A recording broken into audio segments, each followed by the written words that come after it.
Hello and welcome everyone. So great to see you all here. We are still have one person upstairs directing people in here, but we do have we have a wonderful turnout with such fantastic people here. So thank you all for coming. Today we have the amazing pleasure of having Anindita Majumdar, our Global Visiting Fellow at the Department of Global Health and Social Medicine, giving a seminar for us today. And we are very pleased to welcome her. As many of you know, she is the... oh, thank you, Lucy. Sorry? No, that's good. You can stay here. Hello. So, apologies. We had a few more people coming in. Anindita Majumdar is Assistant Professor in Anthropology at IIT in Hyderabad, and she organizes wonderful conferences that I've really enjoyed in the past. She's written amazing books that she's going to tell us more about in the presentation, as well as share some of her newer research on the biological clock and reproductive aging. So we will have a talk from her between about 30-40 minutes, and there's opportunities to ask questions, both for the people here in the audience and for the people online. And afterwards, we will have a nice reception, only for the people in person. Can the people online hear us well? Is the sound going well? Avril is nodding. So we're all good. So let's put our hands together for Anindita. Welcome.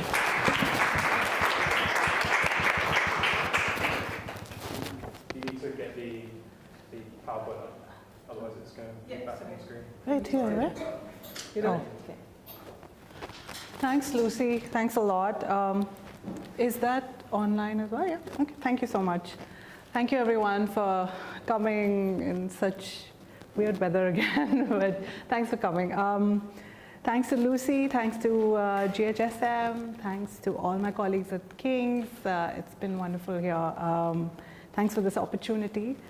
So without delaying this further, I'll read a little bit and I'll talk a bit. So this is the final, hopefully one of the final stages of my project, which I started in 2018 with a generous grant from Wellcome UK and from the Indian Council of Social Science Research.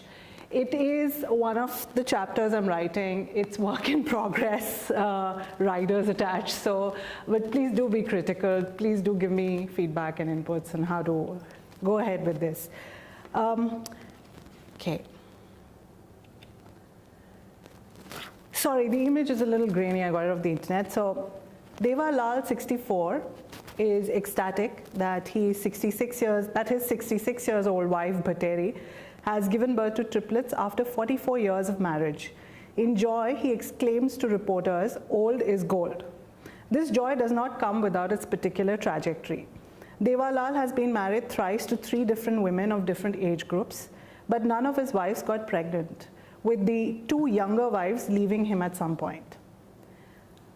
It was ultimately Bhateri who birthed his longed-for children and heirs through IVF, assisted reproductive technology, in vitro fertilization. Bhateri and Deva Lal have never separated or divorced, through the 2 other marriages, proving her commitment to him and her everlasting devotion. Dr. Rajesh of the Shikhar clinic where I worked, where Bhateri also got pregnant, mentions how he asked her if she would want to go ahead with the pregnancy with triplets, considering her age and health. Bhateri said, "I would die giving birth to these children. It was important for her to claim her motherhood and give her husband his heirs." Old as Gold is a reminder of the complicated narratives around commitment and heterosexual conjugality in India. It is also a reminder of how patriarchy continues to dominate newer technologies and practices in its effort to control and recreate the feminine self and body within acceptable normative ways of being. This lecture aspires to align itself to conversations around reproductive justice as an emerging philosophy and praxis by highlighting the following themes. First, I borrow from the methodological conceptual interventions that reproductive justice scholars such as Zakia Luna suggest by focusing on how law and legal precepts not only limit the quest for reproductive justice for some groups, but also create exclusionary rights and practices. This I do specifically by understanding and interweaving legal injunctions in marriage that have for long regulated procreative reproductive rights without overtly doing so. These laws have been double-edged in their positioning as being pro-women in India, but proceeding to serve larger patriarchal, patrilineal anxieties regarding reproductive control. Second, drawing from Luna and Luca's interventions regarding assisted reproductive technology practice and access as being exclusionary, this lecture seeks to affirm their view by focusing on how access to ART and infertility treatment continue to be marked on particular bodies and through certain modes of family making. Thus, ART remains accessible to upper caste, upper class men and women in heterosexual marriages, which occur within acceptable social communities, often to the point of eulogizing the heteronormative community endogamy that marks mainstream life in India. As India embarks on a historic new engagement with same-sex marriage and its legalization, I hope to explore in this lecture the forms of meaning-making that plague social practice and legal precepts in the imaginings and interventions around assisted reproductive technologies. So a gentle nod to new and not very old ethnographies on marriage, which have redefined canonical studies on South Asia, on ethnographic anthropological studies on marriage in South Asia, and have turned towards redefining intimacy in many ways. There are many more that I might have missed out, and I apologize for that, but these have, to a large extent, defined my work and the way I think about marriage and the way in which IVF and assisted reproduction is reframing marriage as well. I wanted to quote Shalini Grover here, who's written Marriage, Love, Caste and Kinship Support, and I draw from her particular focus. She says, by incorporating the temporality of the conjugal life cycle into its analysis, this account seeks to enrich the sociological literature on marriages as embodied experience and lived practice. So I suggest how IVF creates and sustains the heterosexual narrative by pushing forth a particular temporality of commitment, durability, despite everything, and seeks to give more power to patriarchy and to the patrilineage in the quest for heirs. Okay, so these are some of the questions. What happens when sexual intimacy for procreation does not lead to the desire for children? How does sexual intimacy reframe itself in the quest for children and within the heterosexual conjugal bond that is childless? And more importantly, how does marriage rethink itself under such conditions? So brief on the field sites. I have specifically highlighted the years of marriage. It's out of the data, how many years of legal. Of course, there are bigamous unions here. There are also a whole, I interviewed some African men, and that data is a little all over the place, but it's all there. So the fieldwork on examining the linkages between age and assisted reproductive technologies was part of a multi-sited ethnography conducted in 2018. Some of the fieldwork was undertaken in North India, in Delhi and in Hisar, Haryana. There's also, if you see, there's a place called Rajanagar, which I changed the name. This is also in South India, and I did work here in 2016-17. Yeah? Just to let you know, online it's hard to read the numbers. Oh, okay. The quality isn't very great. So if you, for just image only, the rest is great. So if you could read out the numbers where they're relevant. Okay, sure. Thanks.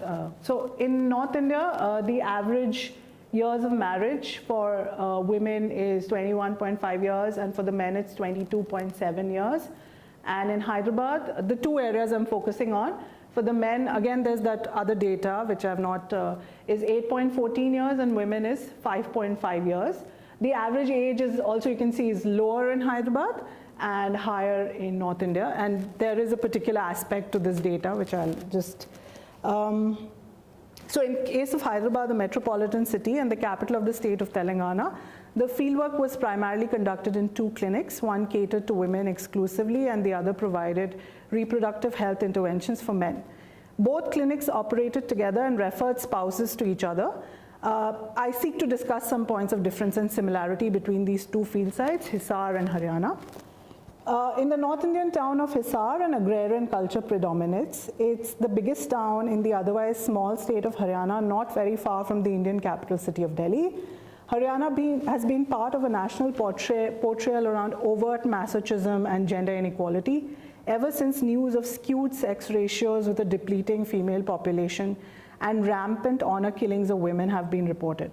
Within emerging research on Haryana, the impact of the existing patriarchal culture continues to predominate.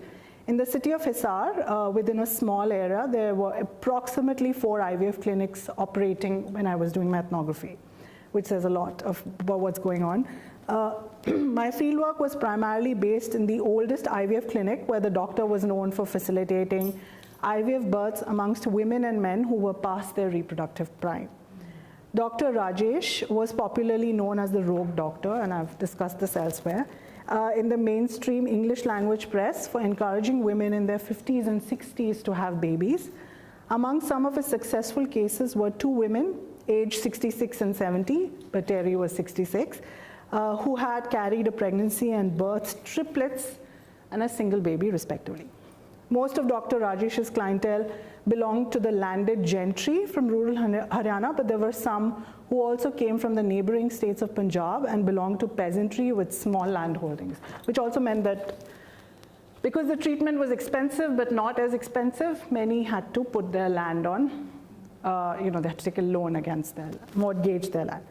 In Hyderabad, which is a thriving multicultural metropolis with a long history of Islamic rule, the data primarily comprised of Hindu women at a multi-speciality hospital which catered to women's fertility health. Along with other reproductive ailments and pregnancy and birthing interventions, the clinic had a very popular IVF wing. This clinic was one among many.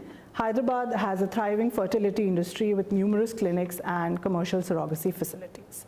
A significant portion of the fieldwork was also conducted in a clinic catering to men, where a mixture of African and Indian men formed the clientele. This paper focuses only on data gathered from Indian men and women. Okay. So the 3 themes that I'm particularly looking at here, most of my data was from Hindu men and women. I do have interviews with Muslim men, but very few. Many of them didn't want to talk about their fertility journey. They were naturally, there was a lot of stigma, but they were also scared to talk about what they are undergoing. So the majority of my respondents were Hindu, and that's why the reflection on Hindu marriage. In India, legally, we have different personal laws. Each religion has a personal law which governs its system of marriage, divorce, birth, etc.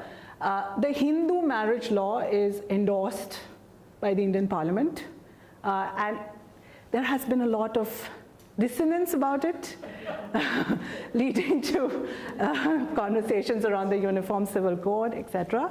But I would love it if you guys would like to check up on it. But, the Hindu marriage law is very interesting, and I'll come to it. The first thing is, of course, the newspaper clipping, it actually says 30% rise in infertility cases. And this is one amongst many. This is a regular news feature in India. There is this huge amount of fear, especially in the English language press, about rising infertility in urban India. Nobody's talking about rural India, but infertility is very high even in rural India. But nobody talks about it because population control and the narrative around it is fixated on rural India. And there's also this whole conversation that I'll go into about how marriage in India is, there's this conversation about love and arranged. So it's very interesting when it comes to IVF, and we'll see how. I don't want to give away anything right now, but it becomes interesting in terms of the data, because in rural, in Hisar and Haryana, all the marriages were arranged. Especially the older couples who were having babies had arranged marriages. But in Hyderabad city, the marriages were a mixture of arranged and love, or what is known as arranged, love come arranged. So you fall in love, but then your parents endorse the marriage, right? This is the 70-year-old woman who gave birth to a baby. And then, of course, there's this whole question of whether assisted reproduction is rescuing marriages in India or not. And I go into that. Okay. So, this is in Hindi, 35 saal baad, bachcha, a child after 35 years of marriage. And this is one of my respondents talking about his almost endless wait. This is an image, I'm sorry I had to blot out the faces. It's not done very professionally, I'm afraid. But it's an image, it's an advertisement used by the clinic where I worked on their website to actually show how after, so like the first image says after 50 years of marriage.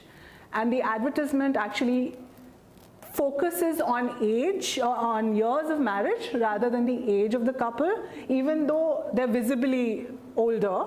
And this is also, it's both an advertisement, it is an advertising ploy because the doctor was rogue as per establishment. So he had to focus on the fact that they were older, his clientele was old, but he also had to steer clear of institutionalized, what is the word I'm looking for, disdain or whatever, blacklisting. So he used the marriage trope very successfully. And he said, look, these are women I have rescued from marriages that might have failed, otherwise. 50 years, 45 years, 30 years, 35 years, it's like significant. And they all have babies, so they're all through IVF. So after 35 years of marriage is how Raj Thakur begins his story. Raj and his wife Rajo are blessed with 2 children born via IVF. 1 boy and 1 girl, the perfect family. But it didn't come easy, and it led to many tribulations, including multiple failed treatments and visits to local mendicants, quacks, and faith healers. And most importantly, social stigma. Waiting for a child is part of the quest that Marcia Einhorn talks of in her ethnography on infertility in Egypt, and it's no different in India. This wait adds to the pressures that the marriage is in and suffering from. The intensity of the wait threatens to dislodge the union, and often it does so in ways we discuss in the next section. But nonetheless continues to impact the ways in which marriage and sex figure. In Hisar, amongst my respondents, the average years of marriage was between 20 to 25 years, which already suggests a long-term engagement with assisted reproduction and other forms of infertility treatment. It also suggests marriage commitment that is lifelong. Most of my respondents in Hisar were Hindu and Sikh and followed this specific idea of the Hindu marriage as a sacrament. Such an idea places divorce as antithetical to the very fabric of the patrilineage and its honor. Though such attitudes are gradually changing, the fact that they continue to impact the way in which IVF was administered also became important to the narrative around delayed and declining reproduction within long-term marriage commitment. A large part of the conversation around the years of marriage is centered upon the ideas of longevity and durability. This was an important trope used by the doctor to establish legitimacy for supporting elderly couples and having children through IVF. And it becomes an important tool for older couples as well in seeking assisted reproduction and pregnancy at an age when they should, as per Hindu dharmic or Hindu religious texts, be retiring or preparing for retirement. As Amanda Gilbertson finds amongst urban South Indians, and I quote her here, the measure of a good marriage is durability and practices that contribute to this durability, such as willingness to compromise, as being positively valued. Durability is essential to the idea of marriage and its sacredness. In fact, its sacrality draws from long-term commitment. It is also primarily to arranged marriage that this form of sacrality is marked. Thus, as Shalini Grover points out, arranged marriages are perceived as robust, while love marriages are regarded as fragile and ephemeral. These thoughts are echoed in the writings of Gilbertson on the Hyderabadi middle class and the ways in which they link durability to family-arranged conjugality, and I'll come to that in the next bit. The Hindu marriage in its legal codification remains a sacrament and is constantly upheld as such in varied judgments through recourse to the idea of its unbreakability or durability. So Raj Thakur, the farmer come bank clerk, 53 and father of twins, is clear about his commitment to his wife, who after 35 years of marriage was finally able to get pregnant and birth their children at 50. He says, I have never made her cry or made her suffer because she was not able to have a child. Nowadays, other wives say that men rarely keep their women if they're infertile. So there's this, Raj Thakur is constantly talking about himself as the ideal man. His masculinity is the best form possible. He has not left his wife, he has not married twice, he has waited for her to get pregnant.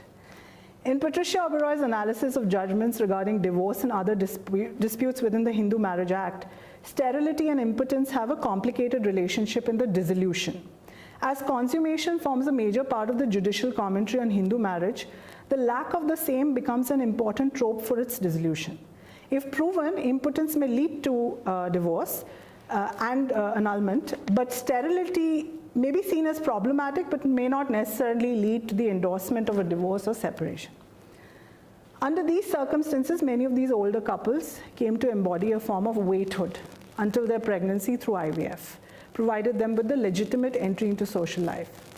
Continuing with this line of thought, it becomes evident that Raj Thakur's reinforcement of his commitment to his marriage, despite the years of childlessness, as a parable of outstanding masculinity, is also linked to fears regarding his own impotence.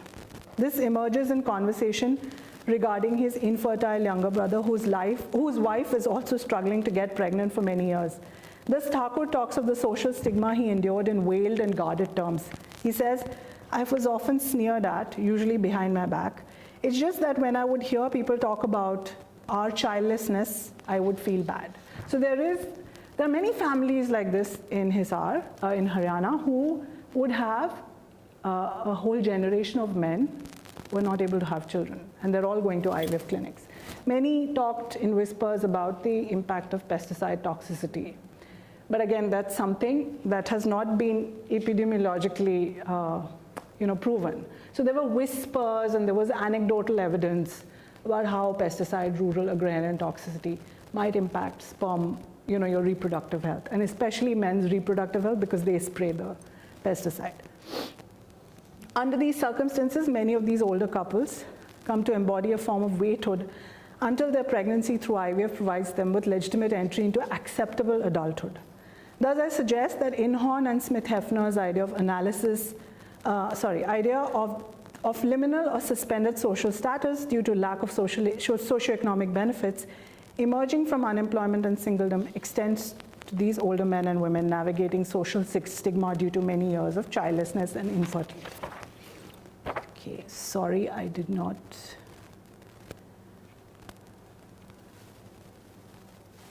Right, okay. So we move to Hyderabad. What's happening in Hyderabad? So, on the other hand, in Hyderabad, marriage and intimacy were under the scanner, with many couples coming to the clinic within a year of their marriage. Often these couples were in their early to mid-20s. Here, the meaning of intimacy was marked by troubled associations with modernity and women's choices. The desire to reproduce was tainted by the failure of marriage itself. In Hyderabad city, couples did not seek legitimacy but children. Factors such as stressful work environments and schedules pushed many couples into the IVF clinic early into their marriage. All of the IVF specialists interviewed in Hyderabad city reiterated the impact lifestyle choices have on fertility. Excessive smoking, drinking, eating out, and hectic work schedules with the associated stress added to difficulties in conceiving. Dr. Reddy, who I interviewed as an IVF specialist in Hyderabad city, says, many of the couples who come to me for treatment work in information technology. This means they have demanding corporate jobs and grueling schedules. If both husband and wife are working till late, when do they have sex? On weekends. They have quick, disconnected sex on holidays, which may not match with ovulation cycles and lead to zero chances of conception. He also, and many other doctors, mentioned promiscuity as another reason for the collapse of conception within marriage. Outside of it, nobody's talking about, but within marriage, yes. However, what is interesting to note is that in the Hyderabad data, out of 29 women, a majority of them, 20, were stay-at-home, while information technology professionals and other currently employed women were a minority. Similarly, amongst the 13 Indian men visiting the men's clinic, 3 of them were in information technology and the majority were in the services sector, including teaching and public service. The association with particular professions was a trope that IVF specialists frequently used to explain failed treatment. And IVF is not successful all the time. It is a very complicated treatment and it has high failure rates. But what emerged was a gendered notion of damaging lifestyle choices that impact sexual intimacy over a long period of time. Thus, women pursuing demanding careers were at a risk of infertility, while men pursuing supposedly hedonistic lifestyles were reneging on their role as responsible householders. And this is a thematic which also appears in work in the West. Lucy's done work on it. Marsha Einhorn's recent book is on the same theme. Here, the choice to pursue a particular lifestyle over traditional norms of marriage and the household, especially for women, was tied into the loss of conception and the fulfillment of marriage. So choice is an important trope when engaging with the question of marriage and divorce. And in urban India, love marriage is now being increasingly identified as choice marriage. Lina Fruzzetti's work, which I'm sorry was not there on that list, is also a very important intervention here. In Minna Sawala's study, many of the couples who had chosen to go against their families to have intercaste and interreligious marriages found love to be fleeting, which disappears soon after marriage. Yet, in an interview with the clinic counselor in Hyderabad, love marriages seemed to work better in the support that the woman got from her spouse during the infertility treatment. This was especially potent in case of sexual intimacy. And I read out a bit of what she said. See, unconsummated marriages make up almost 30% of the cases that come to me in the infertility clinic. Surprisingly, most of them are love marriages. I don't know, but in my experience, I've seen that in an arranged marriage, it is rare that husbands or wives will be understanding or will say it's okay, take your time to have sex. Because an arranged marriage is an agreement where the spouses know close to nothing about each other and seek immediate parental intervention to solve any problem. In places like Andhra and Telangana, parents are more involved in the lives of children, like the rest of the country. So either the wife goes and complains to her parents, or the husband goes and complains, and this is followed by both sides intervening. When it comes to love marriage during courtship, couples are comfortable and may try foreplay and other stuff, but they still abstain till marriage. But after marriage, the lack of sexual intimacy continues. Most of the times, because they're comfortable and know that they love each other so much, they don't want to force each other. Now this is middle class India. And a section of the middle class India. I think the rest of India is having a lot of premarital, postmarital, and other kinds of sex. But this is urban middle class India, where there is a lot of socialization, especially for women, to not have sex before marriage. Because pregnancy, stigma, etc., etc. So many women don't, and the boyfriends, are kind and understanding, which is also rare, but they don't indulge. But there is more to it than just love. Familial abuse of past episodes impact women's negotiation with sex and intimacy. In marriages arranged by families, this becomes exacerbated as couples know each other fleetingly before they marry. As you can see from this chart. The familiar pressure to birth soon after the marriage, along with the inability to do so, puts pressure on them. ARTs are an easy resort to overcome the pressures of sexual intimacy and also avoid divorce. In interviews with young women frequenting IVF clinics in their 20s, many mentioned familial pressure as the main reason for visiting the clinic. Here, spousal support is a very important part of navigating the treatment in face of stigma and social approbation. Yet divorce due to infertility is not unheard of. Dr. Maithili had become trapped in a potential lawsuit when the husband suddenly refused consent to transferring embryos fertilized from his sperm and his wife's eggs into her uterus. So she says, this man walks in and I can see something has changed in him. He says he wants out from the entire IVF procedure and wants a divorce. Suddenly, I don't know what happened. Earlier, he used to be very timid and his wife would openly berate him as being unmanly. I think when his tests showed that he had a good sperm count, he regained some sense of his manliness. So there are multiple layers to this. But as again, ARTs continue to uphold heteronormativity as the ideal for marriage and fertility, while at the same time debunking its value through conflicting conversations on sexual compatibility and marital commitment. Okay, final. So third-party reproduction and bigamy.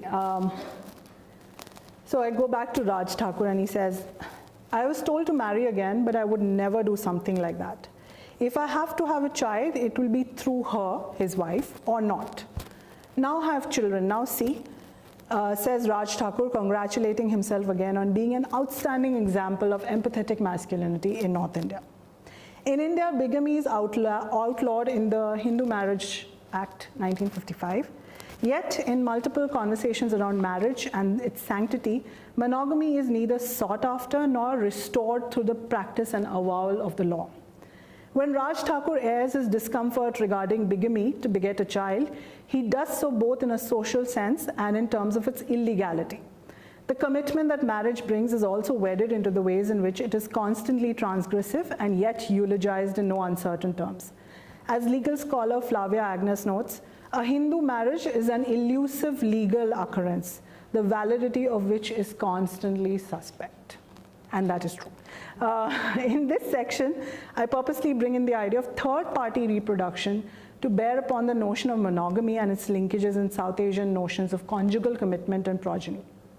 In this exercise, the recourse to legal judgments and recommendations regarding bigamy cases are undertaken to highlight the overpowering existence and proliferation of patriarchy as the overriding principle of conjugality and legal precepts around the same, though they may be fashioned as meant for women's empowerment. So it's a third-party reproduction in the literature on IVF is very rich. It talks about both surrogates as third-party gestational surrogates. It also talks about egg and sperm providers / donors as third-party participants. And third-party participation in IVF is always fraught with anxiety. It is fraught in terms of intimacy. It is fraught in terms of whose child it is. And the negotiations involved have led to theoretical interventions by Sharon Thompson's like ontological choreography, where all parties come together and make meaning, and many others. I'm not going to go into it, but I use particularly the idea of the third party to suggest that here too there is a third party, but it is caught up in this conversation about marriage and progeny. So, I won't read this. So what happens in Haryana, out of my data, there were around 5 men who had married more than once. Their first wife and their second and third wife would be there. Usually they're just 2 wives. The second wife would be visibly younger, and the marriage would be organized by the first wife. And that was part of the way in which the family organized the arrangement. So often the mother-in-law would gently coax the first wife after 5 or 6 years of marriage into thinking about getting a co-wife. And she would be, so one of the cases that I discuss here, where the mother-in-law told me that, it was getting too late and we needed a grandchild. So I told my daughter-in-law that you look from within your family. You don't have to go out. Look for a sister, look for a cousin, someone who will fit the bill. And you can take control of her, which was also kind of labor control. So the first wife won't have to work, she can put the second wife to work. It's an interesting, so I'll just read out this case. Sadhu, 60, who had married his wife, Rajo's younger sister, after 15 years of childlessness, strengthened his ties with his affinal kin. While his first wife sought safety in her position by bringing in a relative as co-wife, eventually his second wife, Dhanno, who was in her 30s, was unable to conceive naturally. So both wives didn't get pregnant, probably because there's something wrong with Sadhu, leading them to Dr. Rajesh's clinic. Both wives underwent an embryo transfer, but it was Raju at 55 who conceived, surprisingly. She had a daughter, but relinquished care to her co-wife and sister Dhanno. Sadhu's 90-year-old mother spoke to me about the decision to seek a second wife for him. We waited for Raju to get pregnant, but it was taking too long. Sadhu is my only son, and we have all this land. He must have an heir. I told Raju, because Sadhu was refusing to marry again, she could choose her co-wife, a woman from her own family if that helped, and Raju would always be the first wife. Now look at God's will. Raju got pregnant before Dhanno. Their marital commitment was steadfast as Sadhu navigated his life with Dhanno and Raju. It was very interesting how the 3 of them lived together. On the face of it, there was immense harmony. And the second wife, I actually had a conversation with her, and she told me how her husband is very nice to her, and actually saw it. I won't contest what she said. He was very kind to her. And she said that she didn't want a child. So she was going back to the clinic, IVF clinic, because they wanted a boy. A girl will not do, you need a boy. So she was still going back. And she was, she kept saying, I don't want another. This girl is my girl. So what if she was born of the older one? But she's my child. In agrarian rural societies in the north, with property and dowry as the prime movers of patriarchy, multiple marriages work to keep land and kin close. And as per the Hindu Marriage Act, just to go back, the first wife has to file a case against the husband of bigamy. And it's illegal. You can be dragged to court, you can be fined. But the onus of proving the second marriage lies most often with the wife who has filed the case. So it's very slippery ground, and the kind of judgments that have been made have always kind of, judicial pontifications is what Patricia Oberoi calls it, have led to upholding both the marriages or actually rejecting the first legitimate marriage. Because Hindu marriage is a sacrament. As per court, it is sacred, and it must be, there are 2 or 3 rituals that must be performed to make it sacred. So you cannot have paperwork alone. You must have those rituals. So it's not even regular everyday life and the way we negotiate around marriage. It's the court saying these things. So the way in which IVF comes into the picture is also, and that's my last thought about how in many of these cases the older wife has gotten pregnant.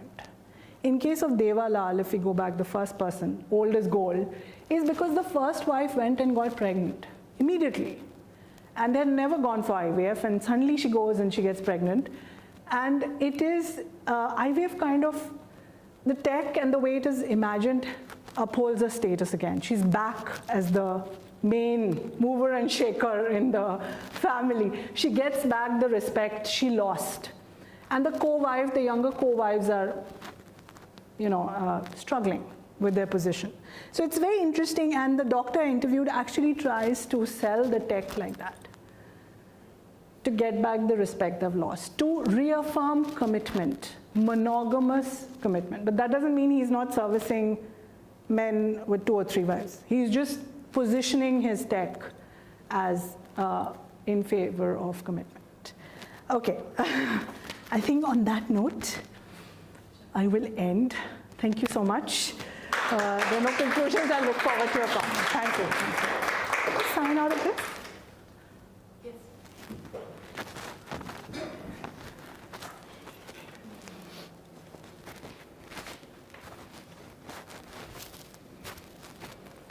All right. Well, thank you, Anindita. Thank you very much for that fascinating talk. And we're going to open it up for questions, and I'm going to ask the first, if that's okay. Because just a question of clarification. These, in the case of the 2 wives situation, the older woman getting pregnant, I presume that was with a donor egg, or not. So I was wondering if you could speak a little bit to where these donor eggs come from, and how, whether that is the younger wife or whether there are other women providing the eggs in these cases, and what that does in the dynamic of what marriage means. Thank you. Okay. And donor sperm, potentially. Okay, cool. Should I just go ahead, or should we? Yeah, and then we can have people here online. Okay, great. So the donor egg is definitely there. And they are the, 4th, 5th party in this case. So there are women who come in from Delhi and other peripheral areas who come and sell their eggs, the clinic. But the thing is, there is so much secrecy. Nobody wants to talk about donor egg or sperm. The sperm, oh my God. You cannot talk about sperms coming from another person. The sperm belongs to the man. In fact, Raj Thakur tells me that in Hindi he says, "Kisi aur ka to matlab hi nahi hota." Basically meaning that the question of a third party doesn't exist. It's our child. These are our children. They belong to us. And this is a common theme where I'm asking these women if they hit menopause. Many of them have. And I'm like, is it your egg? And they're like, no, the doctor gave me some pills and I started bleeding again. And so it's also, they know, nobody's that stupid, but it's also a collective, a narrative where, and I've written about this elsewhere. I asked the doctor about donor eggs, and this is the answer he gave me. He said, the pregnancy is what matters. The fact that there's a visible pregnancy, that the older woman has a swollen stomach for everyone to see is what gives social legitimacy. Kind of indirectly telling me, of course there are eggs involved, but I'm not going to talk about it. And it's the pregnancy that matters, which is different in urban India, where if you don't get, a donor egg is okay and you can talk about it. But a donor sperm, even in urban India, is not something. Sorry, I can't help myself. A quick follow-up to that. What about diagnosis? Do they convey diagnosis that, that maybe one party or the other has an issue, or is that also part of the narrative that that's not expressing? They do, but I am sure there is a lot of they're hiding things. The doctor and the IVF specialist is trying to create a different kind of narrative. Sorry. I was just saying, I don't think you can hear your responses online. Oh. Mm-hmm. Oh. Yeah, thanks. Yeah, but I think a lot of things are secret, may not. Great. Any questions in the audience here? Yes, I see Kriti. Hi. Okay. All right, okay. Thanks, Anindita. I enjoyed listening to it, but I haven't written a book on this, but I have written something on this. But I have actually a completely different reading of what ART has done to marriage. Right. Not conjugality, because you're talking of conjugality, I'm talking of marriage. Correct. I think that distinction needs to be made. Absolutely, absolutely. Yeah. And so in my reading especially, I don't work, my work doesn't draw on Southern Indian material, but certainly it draws on the material you're talking about from Hisar. So it's about, the paper was, or the chapter is about understanding caste violence as a structural effect of the Hindu Marriage Act and Succession Act. Yeah. And so my reading is, and I'd like you to respond to this, that actually what ART has done for India, or for Northern India, has, in conjunction with all these other things like the Hindu Marriage Act and Succession Act, what the Hindu Marriage Act did was to reverse the motor of kinship in India from alliance to descent. Right. And therefore, all you need to do is to produce the heir, right? And so what it does is, in places like rural India, but it's not, rural India is now a misnomer. At least in that part of the world, it's peri-urban India, right? Yeah. So, so in peri-urban to urban India, which the belt you're talking about, what it has done is ART comes in the service of the kind of shift of the motor of kinship. Because what it does is you can rent wombs, as they do, and so you don't really need a conjugal bond, right? So in that area where there is shortage of women, traditionally, historically been, the sex ratio has been very skewed. Yeah. So what you get is actually, instead of actually the shortage of women leading to a better status for women, actually you never will get that. Because what HMA and HSA has done, it has actually removed the need for alliance. You don't need that, you don't need it. You just bring in these women from wherever you do, and they're going further and further out, so that now, it was Assam, now it's Bangladesh, and who knows? Probably Thailand, who knows? Philippines, we don't know. Yeah. Or donor eggs or wherever. So that, we don't even know that. Yeah. So my proposition is, or my reading is actually, speaking to your third conclusion, that it is in the service of, it comes in this, it's rescuing marriage. No, actually it has finished marriage, not Not conjugality. So that's what I want to say. Thank you so much. I'm so glad you're here. And you came. Thank you for coming. I'm quoting here both from Ravinder Kaur's work and I told Ravinder Kaur's excellent. Paro Mishra's work as well. And sorry. And so in my data, I'm not saying it's rescuing marriage and again, marriage and conjugality is, thank you for that. I'm saying the way in which the tech is imagined and sold suggests that it's rescuing it. And that's one way in which, so the popular discourse around the tech, especially in the clinic, is that it's a rescuing factor. In reality, it is not. So for instance, in Mishra's work, she finds these women coming in from, as you said, Bangladesh, Nepal, UP, who are coming in to marry. So marriage migration in many ways. And they are, what kind of marriage is happening? I don't know. What kind of conjugality is being practiced? They are coming in as, but surrogacy, in the clinic I worked in I was told there's no surrogacy. And my focus was also on these women who were getting pregnant, the older women. So the whole question of the pregnancy was embedded in their body. So a surrogate is another woman. So all the women I interviewed were either pregnant or getting there, and surrogacy was not an option for them. And the doctor I interviewed told me very clearly that surrogacy, we offer it, but nobody wants to do it. So absolutely, the question of rescuing marriages is is a statement in the sense that the tech is being positioned and sold like that by specific IVF doctors, and often amongst the couples who have been successful.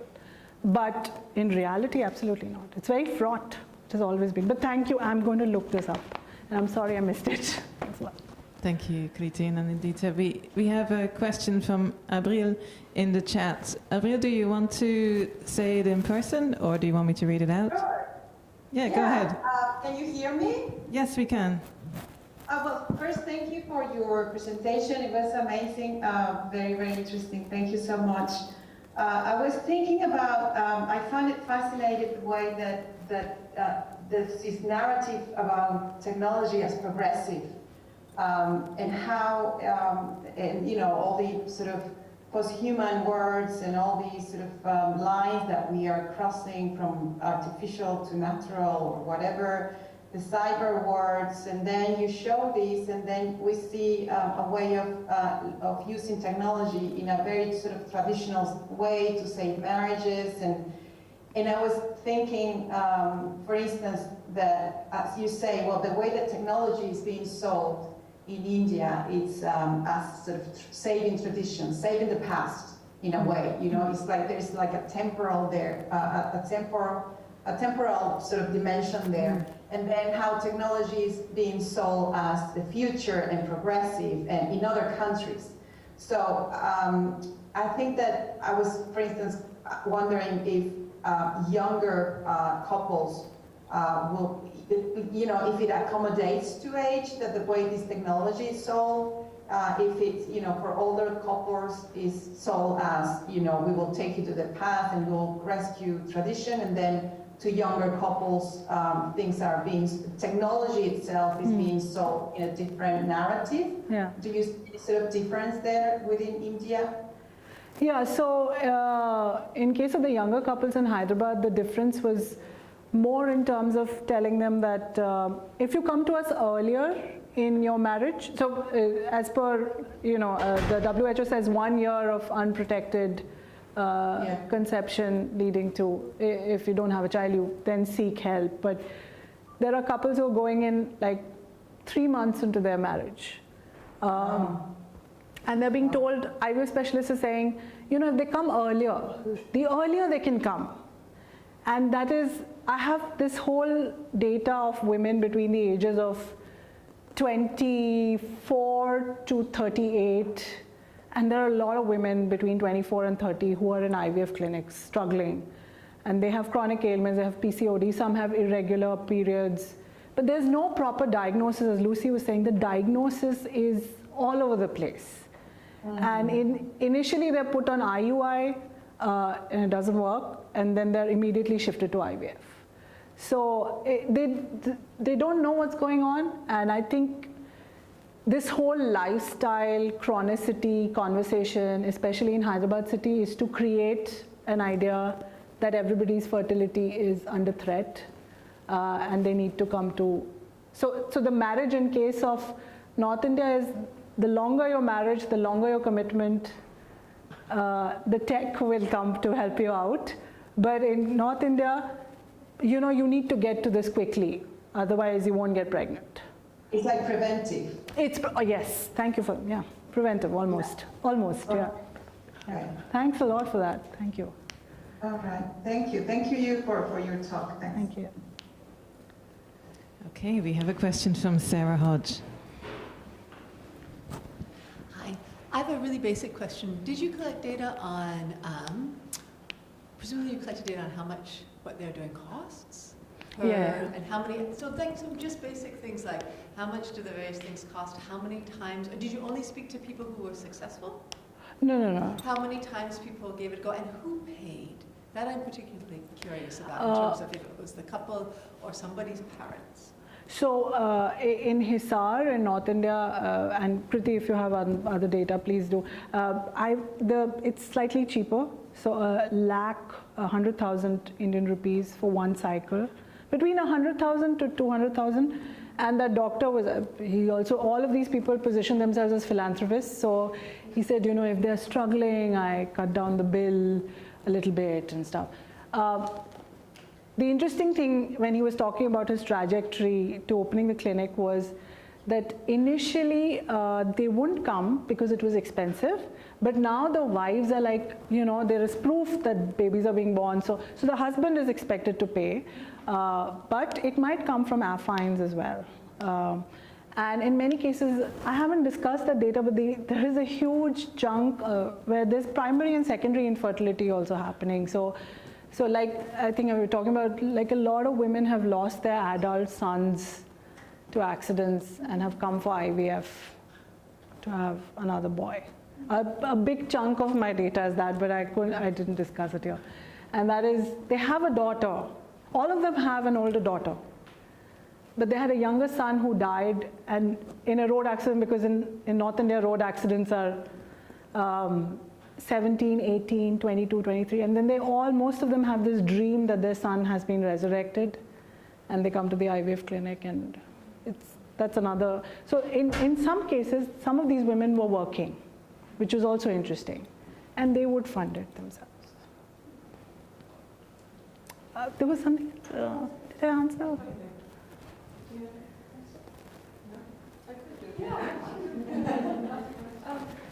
No, this was really fascinating. Thank you. Particularly the data from the interviews. But I wasn't quite sure what the link between the Hindu Marriage Act was. There was longevity and durability in terms of the older couples. Yeah. But really interested to know what other kind of features you noticed. So I've been reading up on the law, and I'm not an expert, not a legal scholar, but it's interesting how at one level there's this conversation about consummating the marriage, and how consummation, makes the marriage viable, legal. So if you've not consummated, then it can be annulled. And then it's also a conversation on peno-vaginal consummation. All that has changed quite a bit, but this is, I refer to Patricia Baroy and I'll be reading Kriti next, definitely. But that was one element, but I was trying to figure out so impotence is a very big thing in Hyderabad clinics. Most of the men coming in have erectile dysfunction, and they are not able to consummate their marriages, and that is leading to them they're coming to the infertility clinic. In many cases, the men might be in the closet, but have been married off, arranged marriage, and then they're back to the clinic. So there's that element. And then there's the element about bigamy, which also, I mean, because I have a significant number of, in the Haryana data, who have gotten married again, you know, and they're struggling, of course, because the men are infertile. And that's the next project about looking at agrarian toxicity. So it's trying to see how the law on bigamy also reacts, what works there. So it's, as I said, a work in progress. I'm trying to figure out, but I think the law is important here, because most of the people I interviewed in Haryana would say, no second marriage. So there was a thing of illegality, but there was also a thing of social acceptance, approval, even though it's accepted, but still, yeah.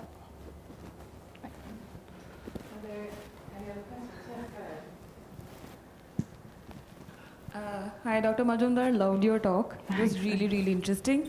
I just had to ask if you have, because we know Hindu marriage is considered like a sacrament, and also there's a whole thing about, I'm kind of drawing from Marilyn Stratton's idea of recombinant kinships and the idea of how there's always miraculous birthing or stuff like that. So in your data, did you find people who are accessing these technologies in poorer neighborhoods, and like you showed in the graphs, there are many people with no education? Did they talk about the interplay between, did you notice an interplay between religion and the IVF and the other kind of reproductive tech? Like, did they have a lot of conversations around spirituality and birthing and marriage and so on? Yeah. This is most often than not, religion comes from the IVF doctor. One of the places I worked at in southern India, the IVF specialist insisted that the couple go to a temple before starting treatment. Now, if the couple are Muslim, I don't know what he's telling them to do, but there was a temple nearby and he insisted that they go there. And then there was this guy, the guy I worked with here in Hyderabad, in Haryana, was not too keen on religion. But always, in every conversation, it's because of God. And the IVF specialist is God, of course, because a child has been born. So the IVF specialist is God, but God. Otherwise, why would we? It is miraculous. All these women. Science to them. It's also has something to do with the. They don't even know. The diagnosis is so wishy-washy. No, they don't know. See, in India, diagnosis is never. It's always like you do this next, then we'll see what happens.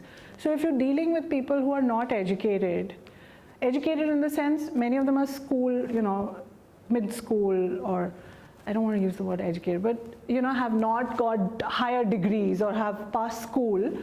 For them, going to the doctor is like treating the doctor like a god, and then the god says whatever, so you follow that. So yes, spirituality. Aditya Bharadwaj has written about clinical theodicies, and that is very much in practice in India. Thank you. Thank you. Are there any other questions?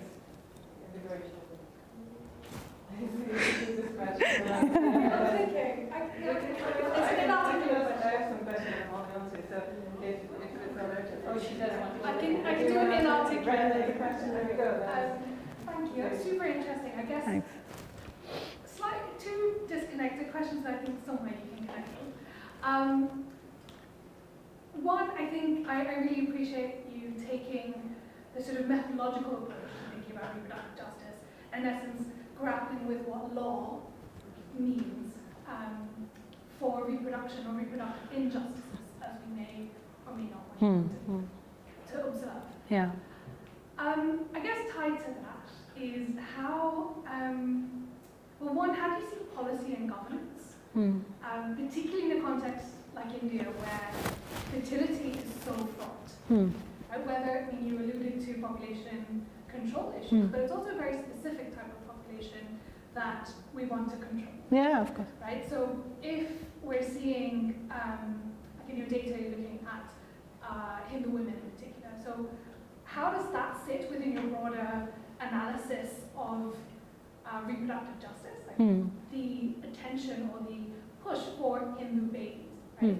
Of a particularly upper class, or middle to upper class Hindu babies that are wanted, that are, how that's tied to our notions of nationhood. I guess that's one aspect of it. I said an inarticulate question. But I think the other bit that I was really struck by is thinking about how, in your operationalizing of this methodological approach of looking at the law or governance. How do you see this connect? How are you connecting your interview data or your observational data? You've done great work looking at how we see that manifest through discourse in the media. How are you connecting these two elements together? It may be that you're working that out, in which case I have ideas for you, but cool. I just wondered how you were thinking about that. Cool, thanks. Thank you so much, Rishita. So, in response to your first question, I think so Holly Donoghue Singh has recently published focusing on this whole conversation around fertility and infertility. And I used to work for Sama Resource Group for Women, and Sama has always been saying and has worked and saying how infertility is more prevalent in India than it's.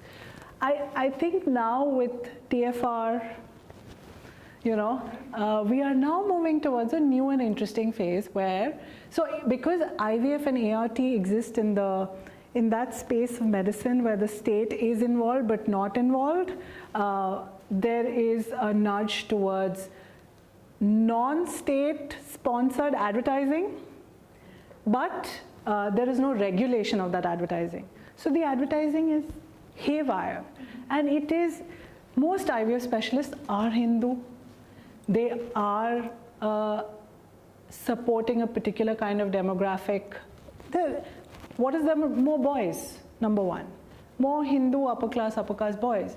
So reproductive justice, and that is where I think for me it's triggering is this, and there is data to surrogates, donors are Muslim, Dalit women, always.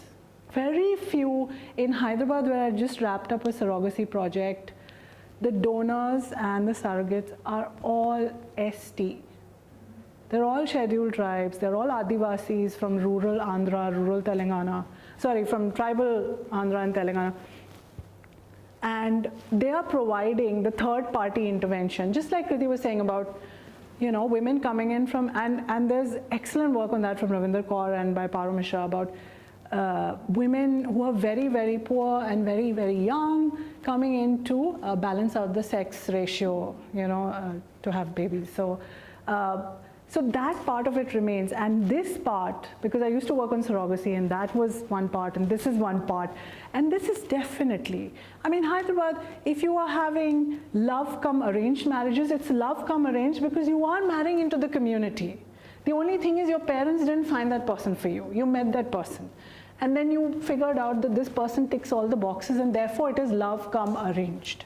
So, and those are the people who make, I'm not saying so Hyderabad has very interesting data about Muslim couples going to IVF clinics, and because Hyderabad is it has that culture, there are very rich Muslim couples going, but they are being dealt with very differently. There is a VIP culture around them, but there is no conversation about the religion. And middle class India, in popular conception, in the public imagination, is now Hindu. That's in response to your first question. Second question, I'm really trying because the ART Regulation Act is also out, the Surrogacy Act is out, and then there is this Hindu, I read the Marriage Act. So there is a lot of law which is talking to what is happening. I'm trying to figure out because there is a conversation there. Yeah, but thanks. We'll talk about that. Yes, thank you. I've got a question. Hi. Is it on? Okay. Yeah. So this is very fascinating to me. It's not my field, but it's you always learn something every day. So I'm really, really curious about what happens to the children. So my questions are all over the place, but I'm just going to try and place them into order. So first of all, I wanted to know about whether you've got any data as to how you had your first slide, old is gold, and the couples were giving birth like in later life. And I guess there's the challenges of aging and then now raising a child. Was there any talks about how they manage raising children, at such a young age? Yeah. And then linked to that, I know in the news, I suppose within the UK or maybe within Europe, there is talks about children who are born of IVF being given the right to look for their parents, or to know, the right to know, I believe, or to look for. Are there any plans in I guess in India to notify the children who've been born of IVF, or do they not even discuss that particular side? So yeah, just wondering about what happened to the children per se. Thanks, Brenda. Thanks a lot. So the children, in case of Bhatteri, the oldest gold case, Bhatteri, out of the 3 babies, 1 died on birth. There is a recent image of the kids having grown up. She's still alive. She's really old. And there was Daljinder, the 70-year-old, actually within a year said that she was feeling she couldn't handle the child. She was really tired, and it made news because she was blaming the doctor. And the rogue doctor, and said, "You are actually rogue, you should have stopped me." And he was telling me, I tried to stop her, but she was not ready to listen. And that's besides, I mean, there are multiple layers to that. But in Haryana, the family, in India, in South Asia, the family steps in. So I would often ask that at your age, some of these older, no, my extended kin are there. They'll take care of the kid. It really takes a village. And that works. It works in these cases.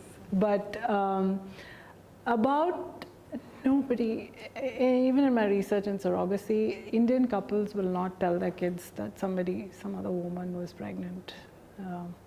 The mother was, even in case of adoption, I mean, it's within my family. My aunt adopted a child, but has not told him yet that he's adopted. And he's 14, and it's going to be a shocker. But the narrative is that she birthed him. So there's a lot of secrecy, a lot of, not everybody does it, but by and large, in case, I mean, they're even denying the existence of eggs, and so, telling the child that you came for, and so now the ART Act is suggesting record keeping, but how long, I mean, how will that work? Who will have access? Thanks.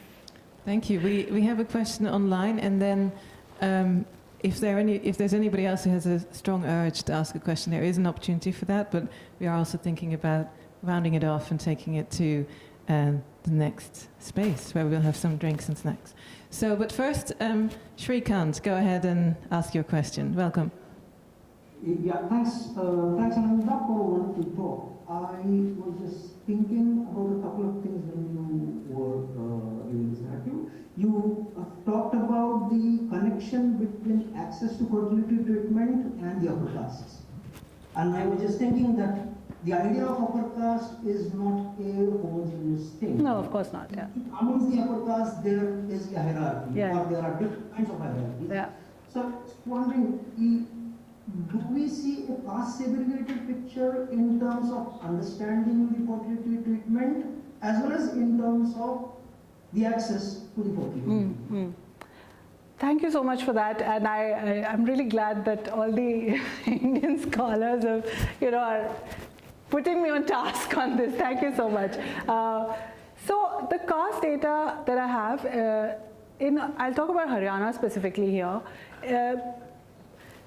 Access to IVF, if you are, and I have mainly Jats in my data, but there are also others who belong to the indentured labor caste. I haven't checked that data as much, but so for poorer farmers who are coming in from, say, Punjab, not Haryana, but from Punjab, so a lot of Sikh farmers in my data who were coming in from the border areas were struggling with money. They were visibly in debt. One of them was in his late 60s, had a second wife, used to travel, was in a really bad shape, but just had to have a child. And his second wife was also in bad shape. She had anemia, but they had already put, as they said, land, mortgaged land and everything. The cases I mentioned, Raj Thakur and also Sadhu Yadav, they are rich landlords. They have a lot of money, land, they have indentured labor who work. They're also dominant caste. and they have enough money to spend on multiple cycles of IVF, on more than one wife. So the caste picture in North India is slightly, in Southern India, again, most of them were upper caste, those who were accessing the tech, but as I said, those who are providing or selling eggs and are surrogates are tribals from Khammam, Adilabad. So there is a clear, I hope that answers your question. So I'm also kind of looking at the data more in terms of caste, but I've not arrived at, and yes, of course, there's a hierarchy and variation in the profile. Yeah, I was also asking about this, that do we see a difference, caste segregated difference within the upper castes as far as understanding the fertility treatment is concerned? Ah, okay. I didn't see that. I did not see that. But I did see a difference in terms of education. So if you are if you are college graduate or even school graduate, you have more of an idea what the tech is. But if you're a school, you have not completed formal schooling, then you're going with what the doctor's saying. In Hyderabad, on the other hand, everybody knew what was going on. They knew the tech, they knew, because everybody's on Google, everybody's figuring out what's happening, and they would question the doctor repeatedly on the treatment and the diagnosis, and the doctors would get really irritated because patients are poking. But in Haryana, except for those who had certain kind of upper secondary, high secondary and college education, the idea about the treatment was very fleeting. I didn't see much of a caste thing there. It was more of a education, but that might be mapped on a caste class basis as well. So, thank you so much. Thank you. Thank you. And there's also Julieta Chaparro has a question. Do you want to come on the screen? Yes. Hey, Anindita. Hi. Thanks so much for the talk. I do have a question. It struck me that you mentioned that lots of the, gamete or, egg or donors and surrogates are mostly Muslim, but there is this desire for Hindu children, right? So I wanted maybe you can tell us a little bit more how this is negotiated in the clinics, among parents, with doctors, like what is that strategic negotiations or choreography to make sense of that discrepancy or dissonance, there in the context of Thanks for that. That's really so in Amrita Pandey's work, it's very stark because Hindu couples ask for particular kinds of surrogates and donors. In my data, most people, first of all, the donor egg provider's details are not shared. You don't know which caste. In North India, the doctor's not sharing it. He's saying this is, if he's not telling them that there's an egg donor, he's not sharing their details. But I do remember that a person of Indian origin from the UK came to India for a surrogacy arrangement, and I'm dipping into my surrogacy data here, and she had a Muslim surrogate, and she was Sikh herself, and she was really, it was difficult for her. Her son was born, and she was also much older. It was difficult for her to navigate the fact that the surrogate was Muslim. But she dealt with it because the sperm was her husband's, so she managed. I presume, I don't presume in Hyderabad too, there is a lot of discomfort, but when you are that desperate for a child and when you have no other options available, you go with the best possible rule, which is secrecy. Oftentimes the doctors don't tell them anything, but I'm sure, so this never really came up in conversation about egg donation because most people think, even in Hyderabad city, because the women were younger, they were not seeking egg providers. So they were going through treatment. And in Hyderabad city, most of my data is not, most of the women are not pregnant They are going through treatment. Only 1 or 2 women are pregnant. So that's also another data that I have. But in Haryana, they didn't even know. So that is the kind of choreography. I hope that helps. But these are things I have to, yeah. Thanks a lot. Good to see you, Julieta. Is there anybody who has an uncomfortable feeling in their stomach because they have a question that they really want to ask and they haven't asked yet and they're not sure, but they really want to do it? Is anybody feeling that right now? No? Okay, good. Well, then we can thank Anindita for a beautiful talk and a great Q&A.